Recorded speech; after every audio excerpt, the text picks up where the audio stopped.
ঈদুল আজহা উপলক্ষে আমরা গাড়ি আউটটার্ন দেওয়ার জন্য যেখানে আমরা ৮ ঘন্টা কাজ করি সেখানে এখন আমরা ওভারটাইম দিয়ে ৯ ঘন্টা, কখনো আমরা ৭টা ৮টার সময় আমাদের যাওয়া লাগতেছে। এই কারণে যে গাড়ি আমাদের আউটটার্ন দিতে হবে। আমরা ঈদের যত আউটটার্ন আছে আমরা 3টা শপের গাড়ির সিট এবং ব্যাগ দিয়ে থেকে, একটা হচ্ছে জিওস, আরেকটা হচ্ছে ক্যারেজ শপ এবং আরেকটা হচ্ছে সিএসআর, 3টা শপের সিট এবং ব্যাগ দিয়ে থাকে। এতে আমাদের যতগুলা যেভাবেই হোক আমাদের আউটটার্ন দিতে হবে, কারণ এই 3টা শপের ঈদের উপলক্ষে আমাদের যেখানে যতক্ষণই লাগুক আমাদের আউটটার্ন দিয়ে তারপর আমরা ঘরে বাড়ি ফিরে যাই। ঈদের সবাইকে আনন্দ দেওয়ার জন্য, সবাই যেন ভালোভাবে বাড়ি ফিরতে পারে, এই কারণে আমরা অতি পরিমাণে পরিশ্রম করে আমরা সবাইকে আনন্দ দেওয়ার জন্য এই পরিশ্রমটা করতেছি। প্রতি বছর ঈদ কেন্দ্রিক আমাদের সৈয়দপুর রেলওয়ে কারখানায় কোচের আউটটার্ন একটা টার্গেট নেওয়া হয়ে থাকে। চলতি অর্থ বছরে আমরা এই ঈদুল আজহাকে কেন্দ্র করে 100টি কোচ আউটটার্নের প্রোগ্রাম হাতে নিয়েছি, যার মধ্যে 80টি ব্রডগেজ, 20টি হচ্ছে মিটার গেজ।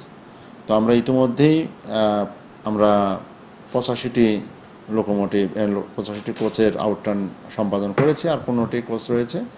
আগামী 14 ওয়ার্কিং ডেতে আমরা এই 15টি কোচ আউটটার্ন দিতে সক্ষম হবো আশা করছি। জনবল আমাদের 3220-এর অনুকূলে 854 কর্মরত রয়েছে। আমাদের এই কারখানায় 3220 হলো জনবল মঞ্জুরি, মাত্র 854 জন কর্মরত রয়েছে।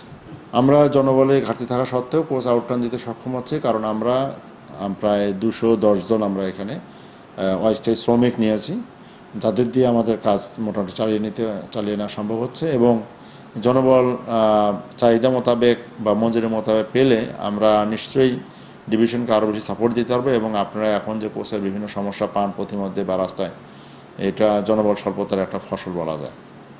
দ্বিতীয়ত হচ্ছে যে রেলওয়েতে এত মাল্টি টাস্কিং জব, এখানে এত ডিফারেন্ট টাইপ অফ জব এখানে চলে যে এক ধরনের লোক নিয়োগ দিয়ে হয় না। আসলে আমাদের রেলওয়েতে কাজগুলো টেকনিক্যাল কাজ, ইঞ্জিনিয়ারিং জব, এবং সৈয়দপুর কারখানায় এটি আরও বেশি complete engineering job oriented workshop. এখানে আসলে দক্ষতার একটি পালাক্রম বা রিলে রেস সেটা এখানে ঘাটতি হয়ে যায়।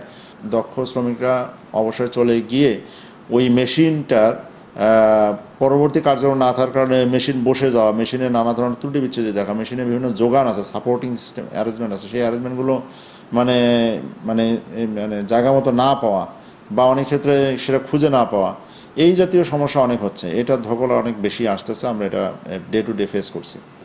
না, আমাদের সবগুলো মেশিন চলমান নেই। আমাদের প্রায় 150-র মতো মেশিন আমাদের জনবল স্বল্পতার কারণে বসে আছে, এবং এটি দিনে দিনে এই মেশিনগুলোর নানাবিধ সমস্যা তৈরি হতে দেখা যাচ্ছে।